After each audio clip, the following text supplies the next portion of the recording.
Hello and welcome back or welcome to the channel. I'm Loudguns and today I'm going to give a breakdown of exactly how we've been maximising our rep grind in 4.4. Mainly I'm making this guide as a way for me to get the message to my own org and community so everyone understands how this works.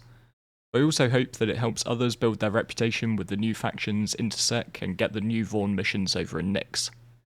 However, this can be used for any type of rep and it's one of the areas in which group play is really rewarded in game right now. So if this sounds good to you, grab a cup of tea while I roll the intro, then let's get into it.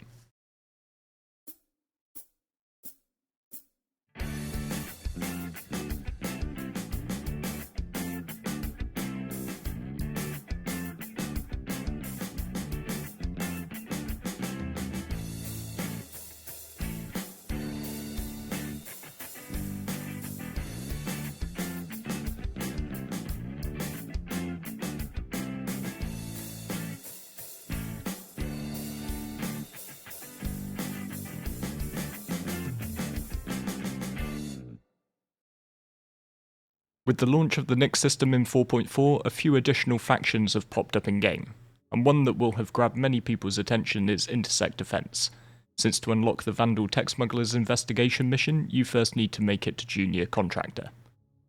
The grind is a bit of a nightmare solo, but with this strategy it's possible to drop it down significantly. However, you will need to be part of a group to make it work, so if you're currently flying alone then please do feel free to hop into the Frontier Discord. The link's just in the video description down below. In order to make this work and maximise your gains, it does take some discipline from everybody involved. While payout is split between party members, reputation is not, and everyone gets 100%. So the bigger you can make your party, the better, because the more missions you'll be able to have available. But everybody does have to do things the right way if you want to get around the game's various quirks. So to this end, we've developed a system that we are calling Red Light Green Light. Once you've got your party together and loaded in, you are instantly in a red light phase. Nobody should move anywhere. Don't pull any ships, don't try to catch up to your teammates if you're behind, just sit on your hands if you can't trust yourself. The only thing that people should be doing at this stage is heading into their mobiGlas to take their missions. Just make sure that you've got whatever missions you can contribute to the pool in your accepted and don't do anything else yet. The reason for zero movement being important is the party notifications. You're going to get a notification for everyone who joins and disconnects from a party, but this extends to when they cross server boundaries. So if people start moving around, your screen is going to get filled with notifications and it'll interfere with your ability to accept any mission shares.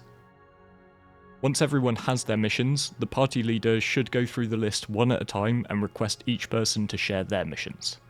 And during this time, nobody else should be in their mobiGlas and should just be ready to accept the shares as they come in. If everyone tries to do this all at once, it's going to turn into chaos and people are going to miss missions because they were in their mobi. The party leader can be the last to share their missions, and they can then just do a full list share for every mission, just in case anyone missed one. In terms of which missions are good, for Intersec specifically, we've been taking the patrol mission every time. It seems to deliver more rep even if it can be a bit more tedious. And then any and all of the neutralise target mission type. At each rep level for Intersec, you'll get one additional neutralise and one additional defend ship mission. These come up as things like extract Intersec operative. The fail rate on the defend missions seems to be quite high and we think they're a bit buggy, so we don't bother with those. For Vaughn, we've been focusing on the highest level contracts we can get. Everyone gets 2 of each level, so when Vaughn grinding, we'll focus the mission takers on those who have at least a complicated task and higher. The reason you don't want to rush the red light phase, and make sure everyone gets their missions, is that once you have accepted one of a certain type, it will restrict your ability to go and get your own. It just won't appear in your available contracts until you've completed the mission. However, if you take your missions first, and then everybody shares them with each other, you'll be able to get the max number of missions you could get. But once you have got all the missions shared out, it's the green light phase. Everyone can scramble, get to their ships, and get on with missions. It is a bit harsh, but when you're in the green light phase, anyone joining late is kind of screwed. You can try sharing missions, but if your party is sizable, then they won't reliably come through. I get the feeling that they just time out when you're waiting for all of the party notifications to clear. It's better for later joiners to just wait until the next red light phase to join, rather than making everyone else stop what they're doing and wait. And this is where you do want to have something of a min-max plan for your party if you're looking to make the most of this. You want as many missions as possible to be completed at once, so you want as many ships as possible that are capable of completing the task. We found 2-person Perseuses and Paladins to be something of a sweet spot for most of the missions, and 3-person Idrises to be great for bringing more firepower to some of the harder missions as they scale up. And on the Idrises or Polarises, if you're using them, it's also a great idea to have at least one fast fighter on board in the hangar. And this is specifically for if you get the satellite investigation mission as part of the patrols, as these can tie a slower ship down for quite a while. Smaller ships like fighters are okay for these missions, but they're less desirable given the distances in between objectives. All of the missions in Nyx are spawning in the Glacium Ring, and we think the average travel time between different mission points is about 25 GM. The other advantage to having large amounts of missions though is you can go down in your F2 menu, and you can just check for your distance to the different targets and pick one that's close to you. As a final note, the patrol missions and the higher level Intersec neutralize missions, where you get into fighting the Vandal, are really good rep, but they do seem to have a longer cooldown time between completing and being able to retake them. So you should ideally prioritise completing these missions early in the green light phase, then you can finish with the stuff that's on a shorter cooldown, and by the time you get to the next retaking, those missions will have popped again. And once the missions are all complete, you simply rotate back to another red light phase, get everyone to stop still and remain in place until the party notifications clear up. You can speed this along a little by pressing F1 and deleting the notifications from the panel there, but ultimately it's just a good time to go and grab a cup of tea, a snack and stretch your legs.